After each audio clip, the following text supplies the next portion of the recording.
qui nous laisse un peu dubitatif parce que c'est une relation de récurrence double. On a un plus 2 en fonction de un et un plus 1. Et ça n'a pas l'air marrant. Hein. Un carré, un plus 1 carré, un plus 1. Donc on nous demande de démontrer que la suite est bien définie et bornée.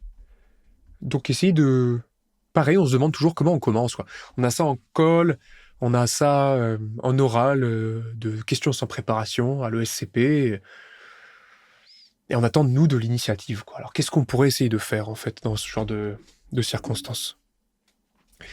Et Matthäus qui dit premier terme, et effectivement c'est quand même très important de se rappeler en fait les bons vieux réflexes, parce que moi on me demande de démontrer qu'une suite est bornée. Alors moi je veux bien démontrer que la suite est bornée, mais en fait il faut quand même que j'ai une idée des bornes, parce que sinon je vais rien faire du tout. Donc recherche, je vais essayer de calculer U2, U3, et voir si ça a l'air borné, pas borné. Bon, en général les bornes sont données dans l'énoncé, mais ça coûte pas cher de se donner un tout petit peu d'initiative, et fort heureusement avec les suites on a toujours cette botte secrète qui consiste en fait à aller chercher les premiers termes. Donc faisons le truc. 1 au carré plus 2 au carré sur 1 plus 2. Donc là, ne pas craquer, ça fait 5 tiers. Donc 5 tiers, en fait on se retrouve, là il y a 1, et là il y a 2, 5 tiers, on est là. Donc là, ça c'est U0, ça c'est U1, et ça c'est U2. Ensuite, allez, courage, U3. Donc ça fait la somme des deux termes précédents, ça fait 2 au carré plus 5 tiers au carré sur 2 plus 5 tiers. Alors ça va être un peu moins drôle.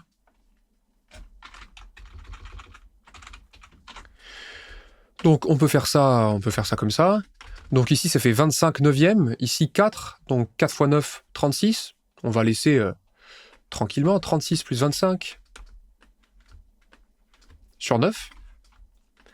Et puis en bas on va tout mettre comme des tiers.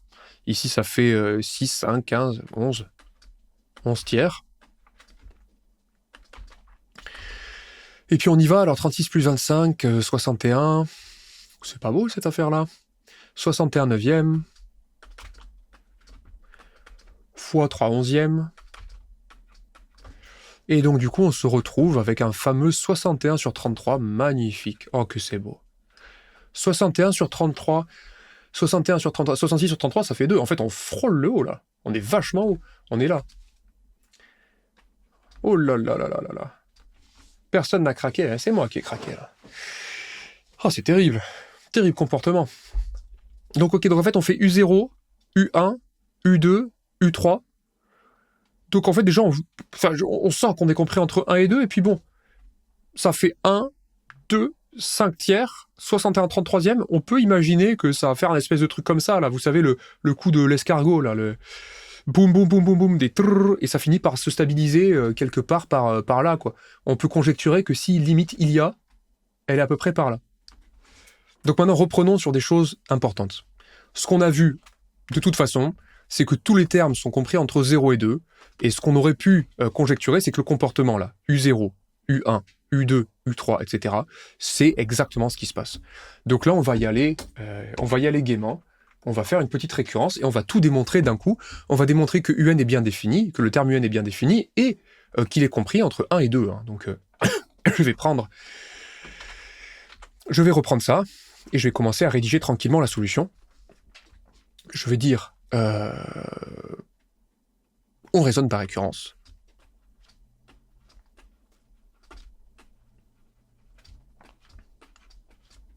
On raisonne par récurrence. Et on note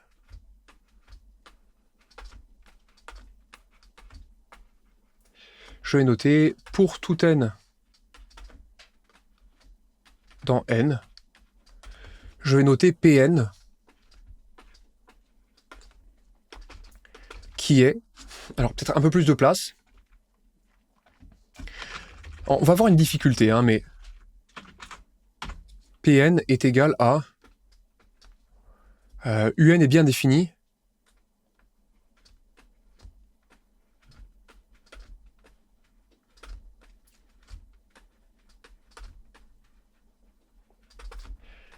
Et en fait, il est compris toujours entre 1 et 2.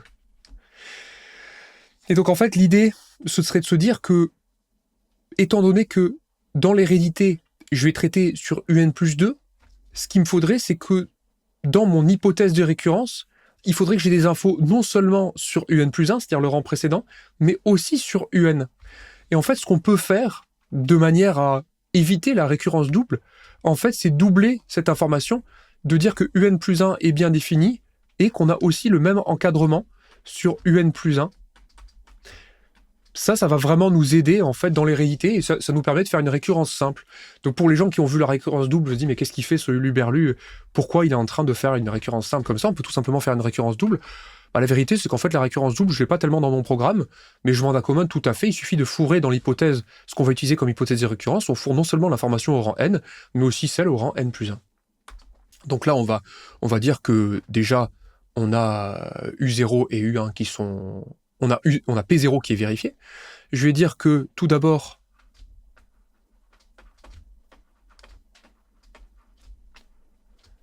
je vais dire que U0, U1 est égal à 1, 2. Je ne sais pas pourquoi j'écris ça comme ça, mais c'est l'ambiance du soir. Je vais dire donc P0 est vrai.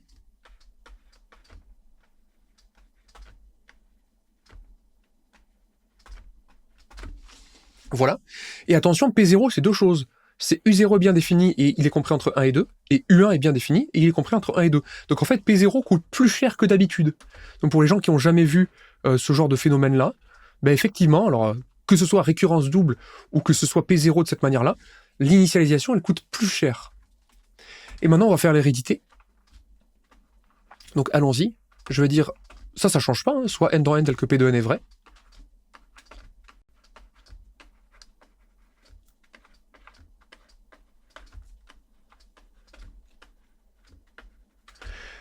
Et donc là, ce qui est vachement bien, c'est qu'en fait, je peux bénéficier de deux encadrements. J'ai supposé deux choses en même temps. Donc, étant donné que, par exemple, ils sont tous les deux plus grands que 1, je suis sûr que leur somme est plus grande que 2, donc est strictement positive, et donc je ne divise pas par 0. Donc je peux commencer par ça. Je pourrais dire que par Pn, je peux dire que Un plus Un plus 1 est plus grand que 2, qui est strictement positif, et donc, je vais dire que UN plus 2 est bien défini. Donc ça me donne une partie de Pn plus 1. Alors Pn plus 1, en fait, c'est un peu bizarre parce qu'il y a une information qui est redondante avec la précédente, d'accord? Si je lis Pn plus 1, ça fait UN plus 1 est bien défini et UN plus 1 est compris entre 1 et 2. Mais ça, je le sais, puisque je l'ai supposé dans Pn. Donc en fait, la première information de Pn plus 1, c'est la même information, en fait, que la deuxième information de Pn. Donc en fait, il n'y a pas de problème. C'est seulement la deuxième information de Pn plus 1 qui m'intéresse. Moi, je vais démontrer que UN plus 2 est bien défini et qu'il est compris entre 1 et 2. UN plus 2 est bien défini, c'est bon, c'est fait. Maintenant, la grande question, c'est UN plus 2 compris entre 1 et 2, en bénéficiant de ces deux choses-là comme hypothèse. Alors, on va essayer de faire ça. Je vais dire de plus. Alors du coup, ce qu'on pourrait faire, c'est qu'on pourrait sans doute encadrer le UN carré et UN plus 1 par croissance de la fonction carré sur R+. Donc je vais dire ici, par croissance, c'est un argument majeur. Allons-y, on va écrire par croissance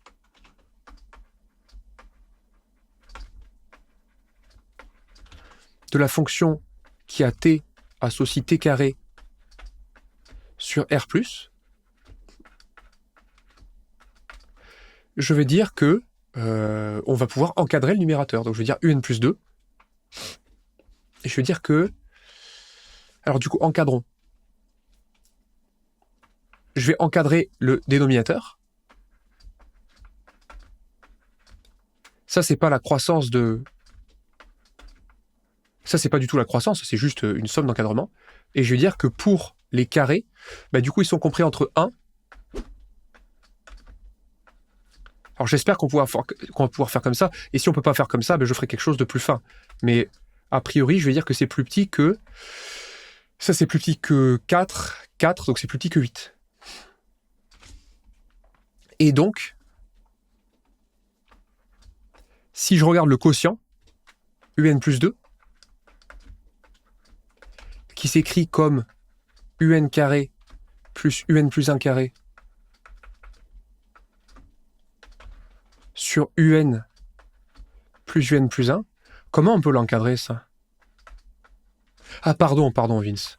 Ouais, j'ai 1 plus 1 égale 1. Oh là là là là. Très bien. Comment je peux encadrer ça? J'ai un encadrement du numérateur, et j'ai un encadrement... Non, du numérateur et un encadrement du dénominateur. Comment je fais pour récupérer un encadrement de la fraction elle-même?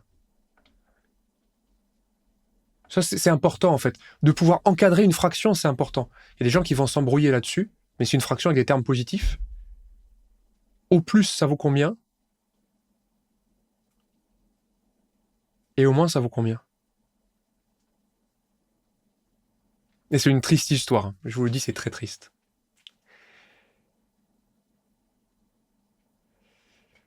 Oui, alors voilà, on pourrait passer à l'inverse, ou se dire qu'en fait, que pour maximiser la fraction, en fait, il conviendrait de maximiser le numérateur et de minimiser le dénominateur. Et malheureusement pour nous, c'est trop grossier de faire comme ça. Donc en fait, là, il faudrait minimiser le numérateur, et là, du coup, maximiser le dénominateur. Et donc, je trouve que c'est compris entre 1,5 et 4. Et c'est trop, en fait. C'est juste trop de faire ça. Donc, on peut pas. Et en fait, la raison est simple, c'est que pourquoi c'est trop grossier comme type d'encadrement? C'est parce que là, pour obtenir l'égalité, il faut que j'ai choisi UN égale 2 et UN plus 1 égale 2.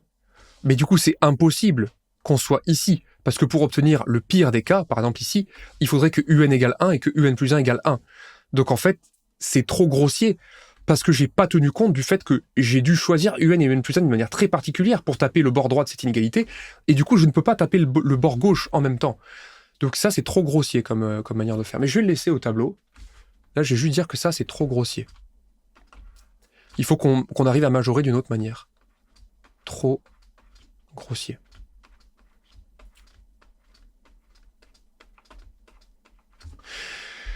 Alors, qu'est-ce qu'on peut faire d'autre? Qu'est-ce qu'on peut faire d'autre pour essayer d'encadrer ce truc-là, en fait? Ça a l'air assez technique. Parce qu'en fait, effectivement, Oussama, on pourrait essayer d'élargir l'encadrement, finalement. Ce qu'on pourrait essayer de faire, c'est de se dire, finalement, on va montrer... Par exemple, on n'est pas obligé de montrer que c'est plus grand que 1. On pourrait dire que c'est positif. Et donc, si c'est positif, du coup, c'est minoré. Donc, en fait, il n'y a pas de problème. Mais le problème, c'est qu'en fait, si je minore par 0, je vais commencer à diviser par des quantités très très grandes dans la récurrence, et donc le majorant va exploser. Donc, il faut quand même que j'arrive à contenir un peu plus mes termes. Comment on pourrait contrôler le numérateur à partir du dénominateur? Je pourrais au moins essayer de faire apparaître une identité remarquable. Alors là, on n'est pas dans une période de recherche un peu sauvage, mais je pourrais essayer d'exprimer,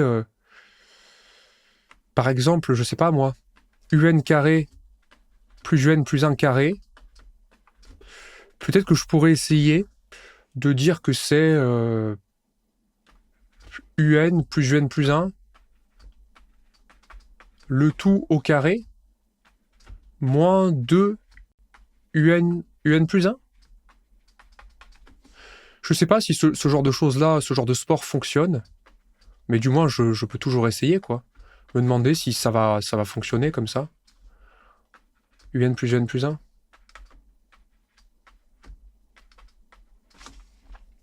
On peut essayer des majorations. Je vais essayer de montrer des pistes de recherche. C'est vrai que j'en montre pas forcément des trucs qui fail. Je sais pas si ça a marché ou pas, mais je me dis, je peux essayer de transformer l'écriture de manière à faire apparaître des simplifications.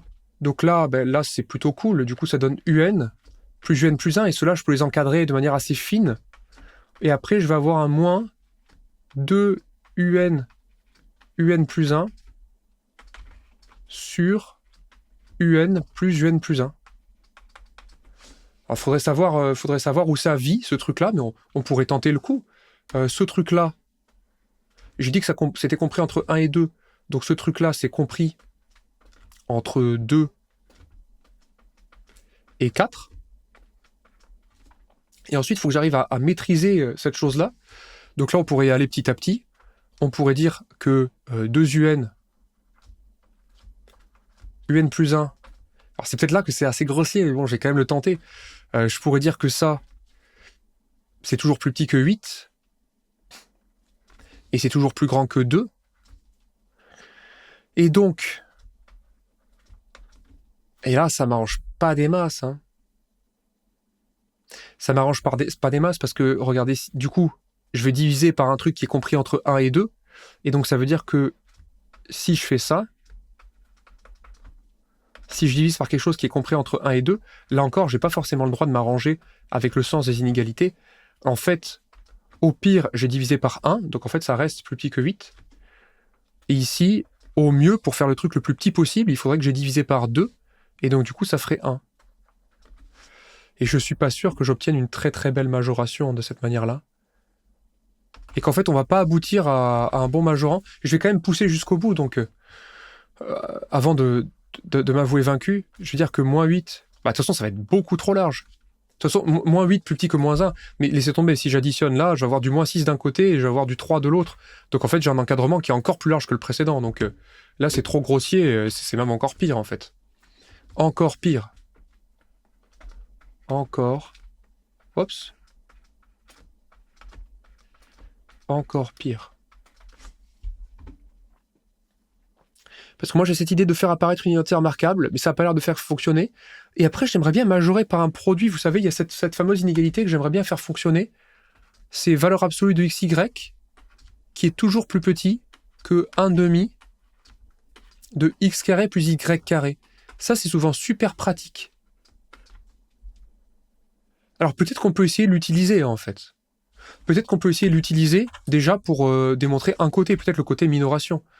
Ce qu'on pourrait faire ici, c'est montrer que ça, du coup, x carré plus y carré, c'est plus grand que 2xy, ça serait une identité remarquable. Donc ça serait plus grand que 2 un plus 1 sur un plus un.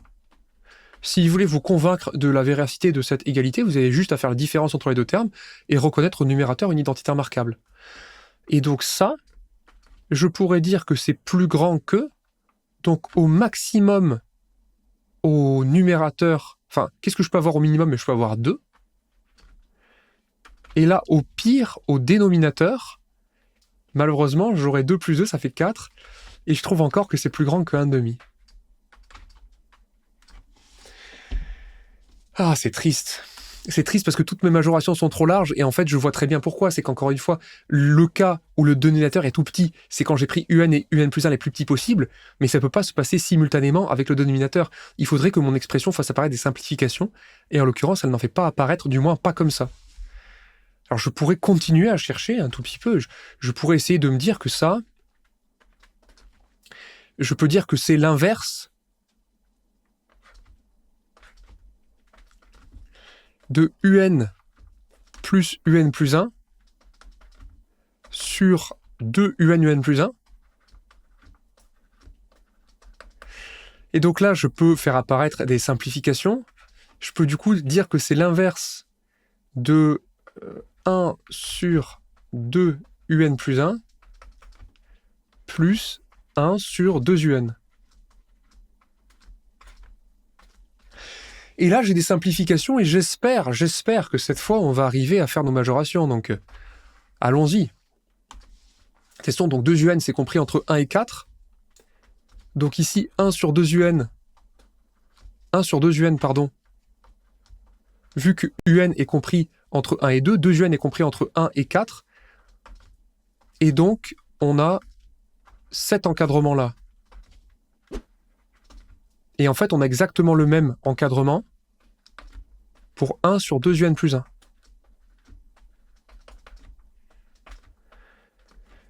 Oh, mais c'est terrible, parce que... Non, pardon, 1/2. 1 quart. Attendez, un, au pire, il vaut 2. Et ok, 1/2. Ici, c'est des 1/2 que j'ai. Et là, c'est bon, je pense qu'on est bon. Là, on a du coup des 1/2. Et donc, si je fais la somme, elle est comprise entre 1/2 Oh, c'est magnifique. C'est incroyable. Donc finalement, je vais dire que... En fait, c'était peut-être la solution de Guy Larrey ou de Hogo Kage tout à l'heure. Je vais dire que ça, c'est compris entre 1,5 d'un côté et 1 de l'autre. Et du coup, en passant à l'inverse, ben, ça va faire finalement que c'est compris entre 1 et 2. Ce truc-là.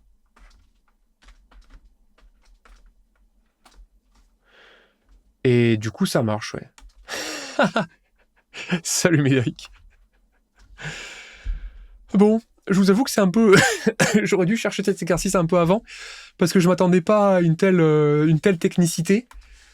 Mais voilà comment on aurait réussi l'hypothèse de récurrence. Donc, je vais essayer de réexpliquer ce qui s'est passé.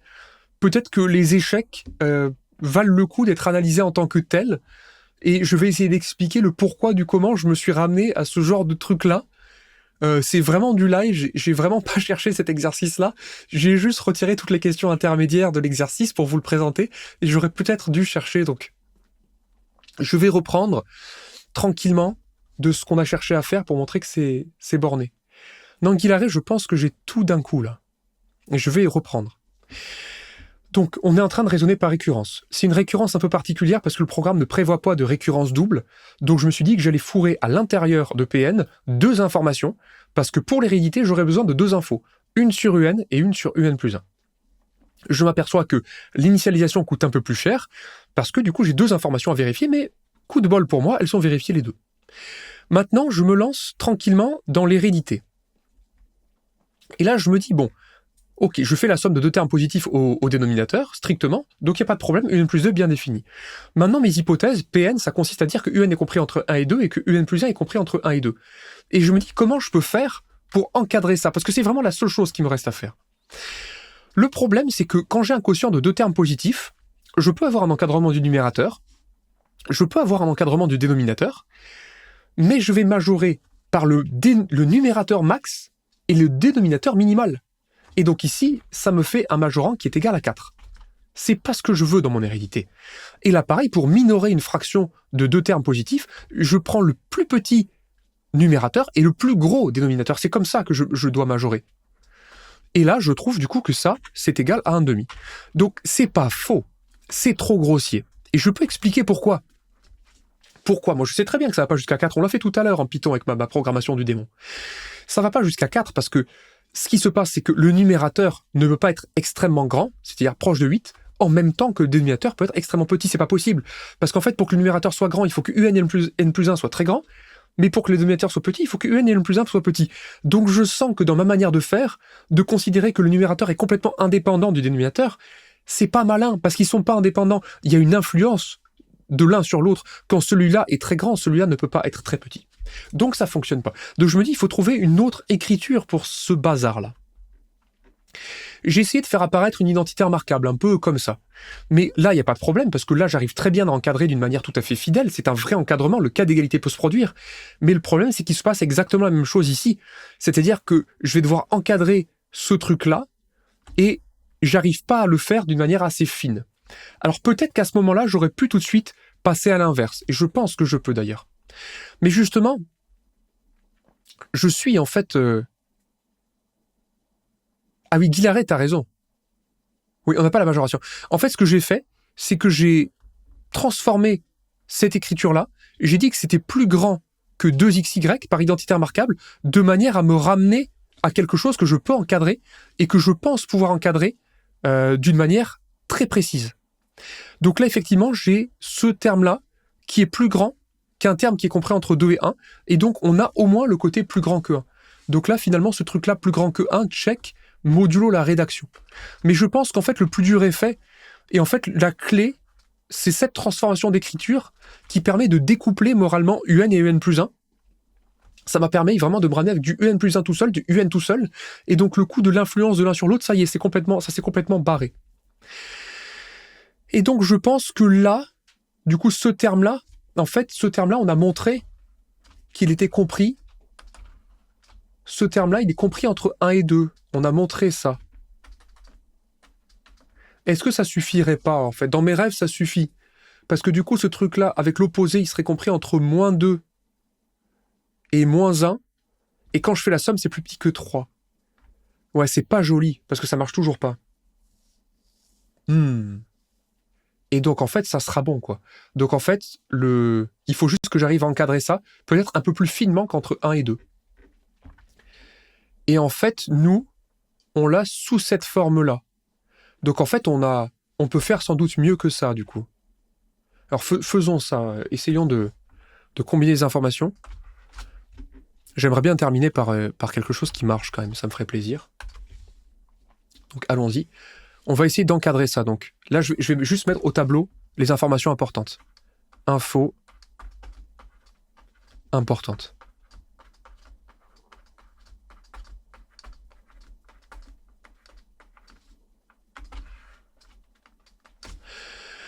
Donc les infos importantes, c'est le fait que le terme qu'on cherche à... Le terme dont on cherche à démontrer qu'il est compris entre 1 et 2, on l'a écrit comme ça. Hop, je vais le ramener. Le terme dont on cherche à montrer qu'il est compris entre 1 et 2, on l'a écrit comme ça.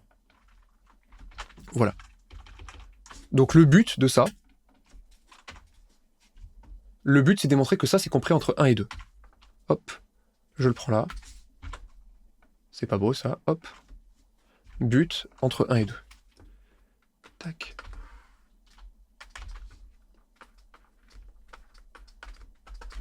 Et en fait, on va même me dire, enfin, j'ai compris entre 1 et 2, mais j'ai déjà montré que c'était plus grand que 1, mais je vais dire que ça, c'est compris entre 1 et 2.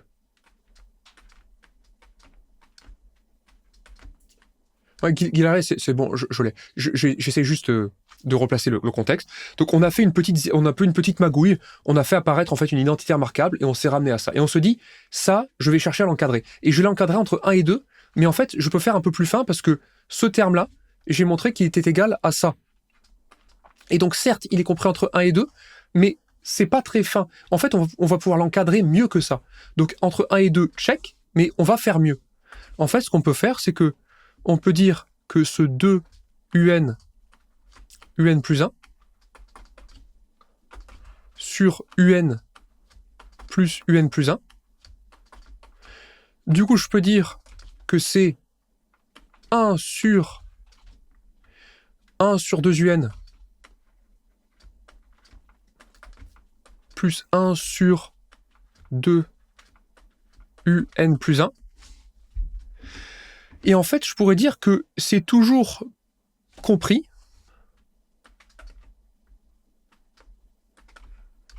entre... Alors, comment je fais pour que ça soit le plus grand possible? En fait, je peux toujours dire que c'est compris entre la valeur maximale des deux, finalement.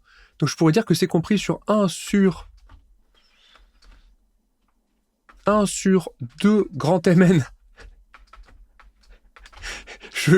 Je sens que c'est la galère. Mais ça serait le maximum de un et un plus 1. Et c'est compris entre 1 sur... Et là, je fais la même chose, mais avec le minimum. 2mn plus 1 sur 2mn. Je pense que c'est la méthode la moins élégante que j'ai jamais produite. Mais ça, ce truc-là, ça serait le minimum de un et de un plus 1. Voilà comment je pourrais encadrer plus finement, plutôt que d'encadrer entre 1 et 2, je peux juste garder du un et du un plus 1. Sauf qu'en fait, ça se simplifie parce que ça veut dire que ce truc-là, c'est compris entre 1 demi de mn plus 1 sur 2 mn, ça fait 1 sur mn, et puis ça fait 1 sur 1 sur mn. Donc en fait, c'est compris entre... Oula. Ce que je veux dire, c'est compris entre le max et le min. Mais s'il y a le max à gauche et le min à droite, c'est la fin des haricots, là. Donc en fait, c'est exactement l'inverse. C'est exactement l'inverse, parce que comme je passe 2 fois à l'inverse, là, c'est le min, et là, ça sera le max. C'est juste qu'il ne faut pas s'embrouiller. Comme je compose 2 fois moralement par la fonction inverse,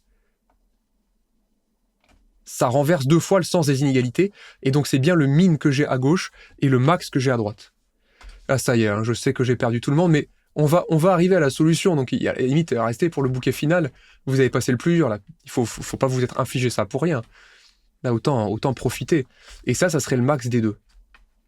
Et donc, ça veut dire que, à l'issue de cette manipulation, j'arrive à démontrer que ce terme résiduel, il est compris entre le minimum de un et un plus 1 et le maximum de un et un plus 1. Et donc, là, on est refait. Parce que de toute façon, ce truc-là, donc c'est compris entre mn, le minimum des deux et le maximum des deux, en fait, on peut faire une disjonction de cas, de toute façon, ça va faire que ça, c'est soit... Enfin, faisons-le. Mais oui, c'est clair. Du coup, on va pouvoir faire un encadrement, d'accord ? Je veux dire que le terme que je veux encadrer, on est au bout, là. On a fini, là, à ce stade. Le terme que je veux encadrer, donc c'est un plus 2. En fait, il est compris entre un plus un plus 1. Du coup, il y a un signe moins devant dans l'encadrement. Donc, ça veut dire que ça fait ici moins mn. Et là, un plus un plus 1 moins grand mn. Sauf que, en fait, en gros, ce truc-là, je sais pas qui est le minimum, de toute façon, ça va simplifier. C'est soit un plus 1, soit un. Donc de toute façon, ça c'est soit un ou un plus 1, en fonction. Et ça, c'est la même chose, puisque de toute façon, c'est soit un plus 1. Enfin plutôt un plus 1 ou un, c'est dans l'autre sens. Je sais pas qui est le plus grand des deux, mais bon, peu importe. Mais donc, quoi qu'il arrive, de toute façon, si c'est un des termes de la suite, par hypothèse de récurrence, c'est toujours compris entre 1 et 2. Et donc, du coup, on aurait réussi à démontrer l'hypothèse de récurrence au rang n plus 1 qui contient cette information si délicate à obtenir sur un plus 2. Alors, est-ce que vous avez survécu au Gokage ? On sort le champagne. Ouais, j'ai un peu abusé là. J'ai un peu abusé sur la complexité de la question. Bon, on a réussi. Je vais refaire un récapitulatif. Je pense que dans la rediffusion, je vais mettre pas mal de coupes, mais je vais laisser les fails et je vais expliquer une autre fois pourquoi il s'est passé ce qui s'est passé. C'est-à-dire que là, on a souffert. Et si vous voulez, la première chose dans une bonne thérapie, c'est d'essayer de comprendre en fait ce traumatisme collectif que je viens de vous infliger. Donc, que s'est-il passé ? Parce que sinon, on va mal dormir. Après, on va être en sueur, on va se réveiller en sueur avec des moyennes harmoniques. C'est pas bon. Donc, il va falloir qu'on comprenne ce qui s'est passé. On va faire une thérapie de groupe. Alors, écoutez-moi. Je vais parler près du micro, comme ça, on va faire de l'ASMR. Il fallait encadrer ce terme-là. Si je me contente d'encadrer grossièrement entre 1 et 2, un et un plus 1, j'ai beaucoup de mal à encadrer le quotient d'une manière fine parce qu'il y a une influence du numérateur sur le dénominateur qui fait que mon majorant est trop grossier et mon minérant est trop grossier. Je fais une transformation d'écriture, je réessaye ma majoration bourrine qui consiste juste à dire ouais, un est compris entre 1 et 2, un plus 1 aussi. Le problème c'est que là aussi il y a de l'influence du numérateur sur le dénominateur et donc j'obtiens pas les bonnes minorations. Ensuite j'ai fait un move qui finalement n'a servi à rien, d'utiliser ce que j'appelle la majoration magique, très importante, à noter quelque part, très utile, notamment pour étudier les fonctions de deux variables, et ça c'est parfaitement au programme de CG, et donc cette majoration est fantastique. Je tente un move, j'arrive à découpler finalement un plus 1, numérateur, dénominateur, puisque j'arrive à les isoler, j'arrive à les prendre un par un, un et un plus 1, et du coup à dire que ce truc-là est compris entre 1 et 2. Et ça me donne une minoration. C'était déjà pas mal. Sauf qu'en fait, ça me donne pas la majoration. Mais, bonne nouvelle, ce terme que j'ai fait apparaître deux fois, 2 un plus 1, un plus 1, certes, il est compris entre 1 et 2, mais en fait, c'est plus fin que ça. Parce qu'en fait, comme ça fait apparaître juste soit un et soit un plus 1, je peux m'apercevoir qu'en distinguant qui est le maximum de un et un plus 1, j'obtiens une majoration qui est plus fine que compris entre 1 et 2. En fait, je peux dire que ce truc-là, il est compris entre minimum de un plus 1 et maximum de un plus 1. Et ça change tout parce que certes, vous allez me dire, un plus 1, c'est plus grand que 1, et un plus 1, c'est plus petit que 2. Mais je suis pas obligé d'utiliser ça tout de suite. Justement, j'utilise ça après simplification. Je m'aperçois que je peux encadrer un plus 2 par ces deux termes ici, et donc il se produit forcément une simplification à droite et à gauche, et il me reste soit un plus 1 à droite, soit un ou un plus 1 à gauche, et seulement maintenant, à la toute fin, j'utilise le fait que c'est compris entre 1 et 2. Et voilà comment on pourrait réussir à démontrer le fait que la suite UN est bornée. Et fort heureusement, et là promis, je ne mens pas, je pense que la convergence est assez simple. Alors, comment on pourrait faire pour démontrer que la suite est convergente alors qu'on vient de démontrer qu'elle est bornée? Donc là, rassurons-nous, essayons de faire descendre la fréquence cardiaque, on va essayer de passer en dessous des 60, de se demander quel est le théorème du cours qui pourrait venir en tête de manière à relier la question 1 à la question 2. Qu'est-ce qui pourrait se passer là? Normalement, on va pouvoir trouver quelque chose pour nous rassurer un peu. Ouais, Okage. Voilà, on a une suggestion de suite adjacente, on a une suggestion de monotonie, mais en fait, c'est une monotonie qui est un peu minée par le fait qu'on ait vu qu'elle n'était pas monotone. Mais cela dit, en fait, il y a ce phénomène monter, descendre, et converger et faire une valeur au milieu. Et ça, c'est un truc qu'on a vu, c'est un truc sur les suites adjacentes. Donc c'est un truc de cours, ce phénomène-là, en fait, qui est la suite des termes pairs qui est croissante, la suite des termes impairs qui est décroissante, et que du coup, la différence tend vers 0, et donc ça converge vers une même limite. Il y a une histoire de termes pairs et impairs. Donc ici, dans le dessin, on sent qu'il est question de termes pairs et impairs. Donc en fait, on voit d'ailleurs que la suite des termes pairs est croissante, que la suite des termes impairs est décroissante. Donc on se lance allègrement dans la démonstration de cette conjecture-là. Donc je vais replacer, après tout ce massacre-là, mais qui a fini par un succès, enfin ça aurait pu terminer comme sur la Crikey Chris, par un énorme fail, quoique on a toujours réussi à faire les exos au bout d'un moment, avec de l'aide. Mais là, on est sur orbite. Donc la conjecture, c'est que U2N croissante, UN décroissante. Donc essayons de marquer notre objectif, U2N croissante, et de l'autre côté, pour faire joli, U2N plus 1 décroissante. Et on est parti sur une thématique de suite adjacente. Alors allons-y. Donc soit n dans n, est-ce que le signe d'une différence va nous poser problème? C'est-à-dire que telle est la question. À ce stade, la confiance en a pris un coup, mais on va essayer de se dire que normalement, c'est juste le signe d'une différence entre deux termes consécutifs. Alors ne pas craquer. U2n plus 2, peut-être... de toute façon, ici, il reste des gens qui ne font plus l'erreur, mais on va dire que j'aurais pu la faire sur un coup de malaise. Donc ça me donne quoi? Ça me donne U2n carré plus U. Qu'est-ce que je fais là? Non, c'est bon. C'est bon. Normalement, je fais pas n'importe quoi. Je calcule la différence entre deux termes consécutifs de cette suite-là. Et deux termes consécutifs, c'est la différence entre deux termes pairs. Donc jusque-là, je suis pas en plein délire. Maintenant, comment je fais pour choper quelque chose plus 2?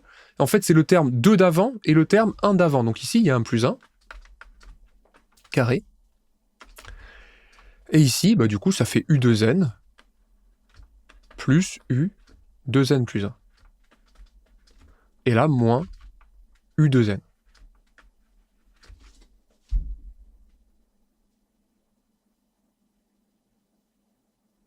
Ok, faisons-le. J'ai une perte de fois, mais faisons le calcul. J'ai l'impression que ça va mal se passer, mais après, c'est peut-être... je deviens paranoïaque. Essayons de faire ça avec confiance. On va réduire au même dénominateur, on va essayer de factoriser.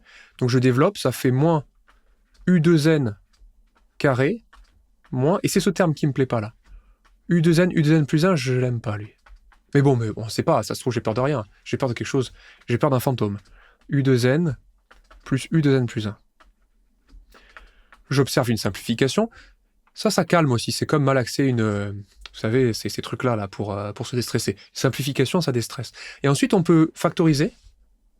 Oh, mais c'est bon, ça va le faire. U2n plus 1, facteur de U2n plus 1, moins U2n, sur U2n plus U2n plus 1. Alors, malheureusement, ça suffit pas tout de suite, mais cela dit, on obtient une info. Sympa. L'info que ça permet d'obtenir, c'est que la différence entre deux termes consécutifs de la suite des termes pairs dépend en réalité de la différence entre deux termes consécutifs de la suite UN. Donc maintenant, ce que j'aurais envie de calculer, c'est la différence entre U2N plus 1 et U2N, parce que c'est du même signe, en fait. Là, ce qu'on obtient comme information, c'est que ces deux termes-là ont même signe. Moi, de mon côté, je vais calculer tranquillement U2N plus 1 moins U2N, en espérant cette fois obtenir quelque chose qui donne directement un signe plutôt qu'une abomination. Non, mais ça va sûrement le faire, mais ça va être pénible, quoi. Je pense qu'on va devoir se retaper une récurrence. On va dire qu'on l'a fait et on l'a fait pas cette fois, parce que là, ça commence à bien faire cette histoire.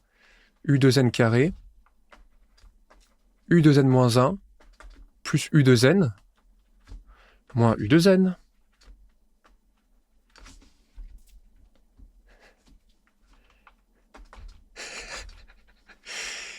Mais il n'y a pas les termes d'invitation sur le serveur. Bloqué. Bloqué. U2N moins 1 carré, plus U2N carré. Et puis après, réduction au même dénominateur, moins U2N, U2N moins 1, encore un terme que je déteste, moins U2N carré. Mais c'est terrible cette histoire.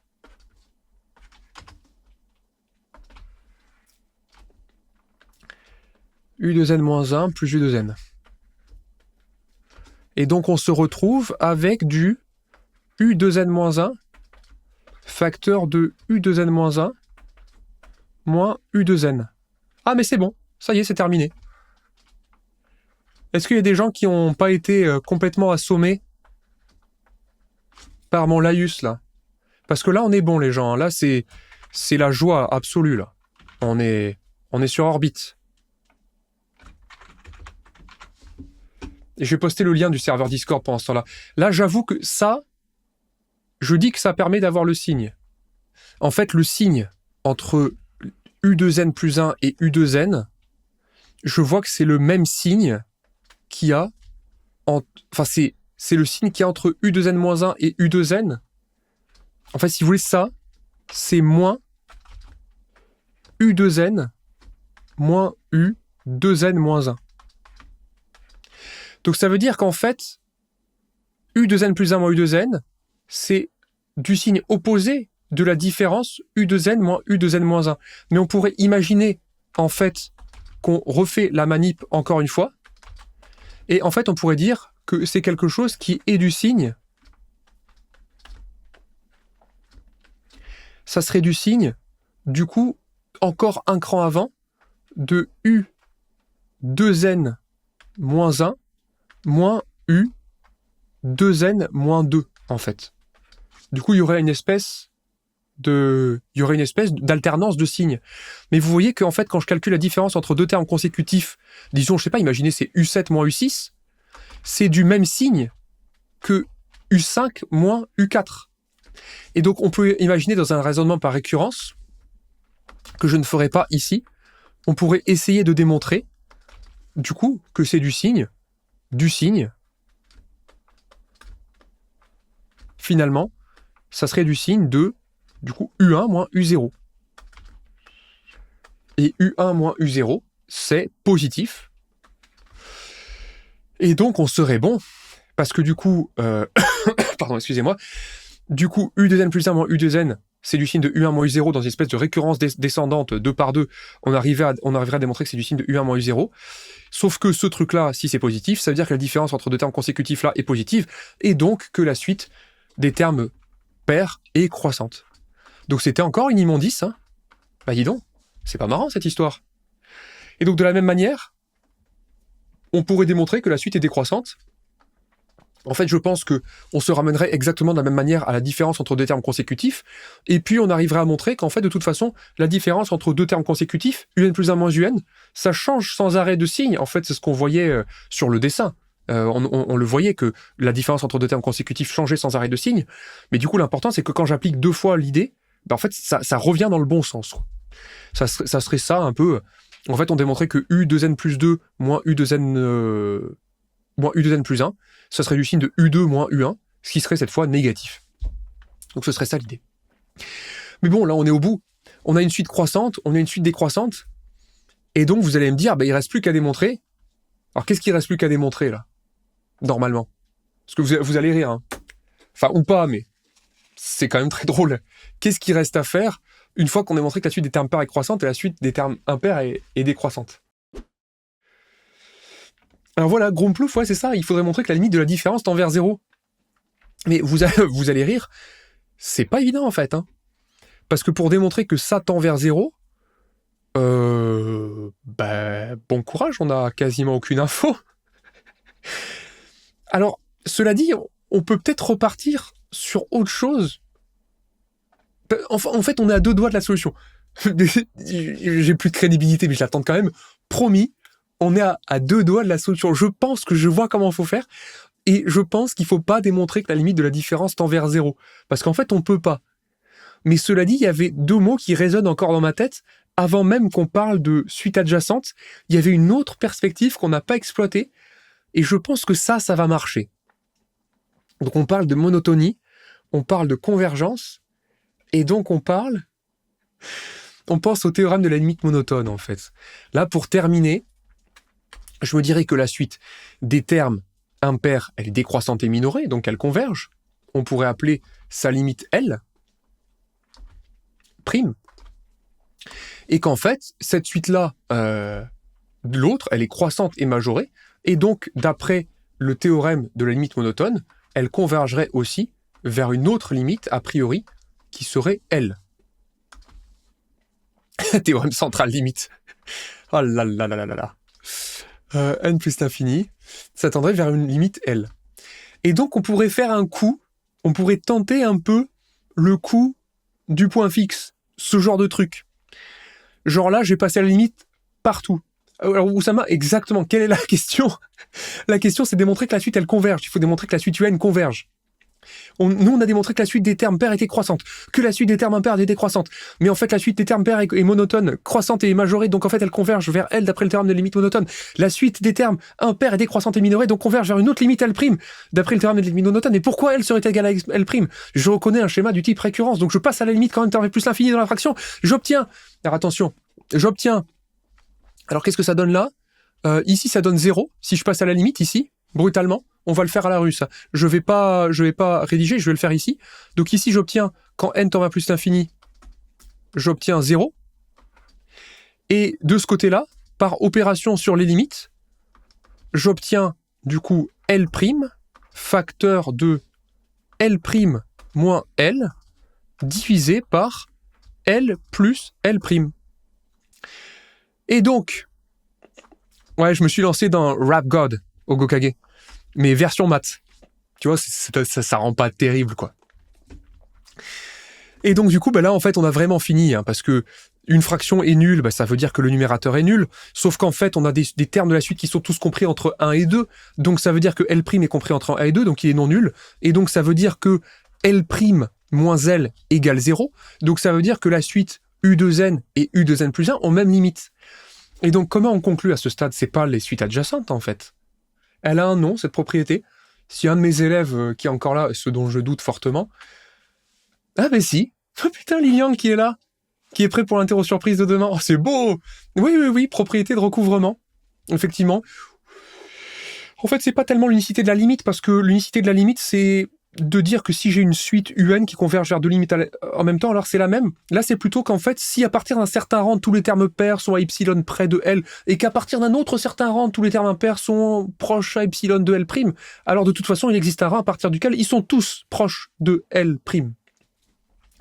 Donc du coup, en fait, on pourrait conclure ici par propriété de recouvrement. En fait, ici, je vais mettre ici, prop de recouvrement. On pourrait terminer comme ça.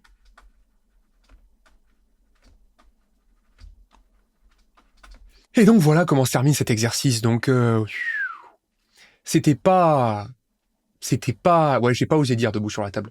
C'était pas évident du tout. J'ai quasiment claqué tout le truc. Donc défini et borné. Donc ok, la conjecture, tout le monde, c'est dans le range de tout le monde. Conjecture tranquille.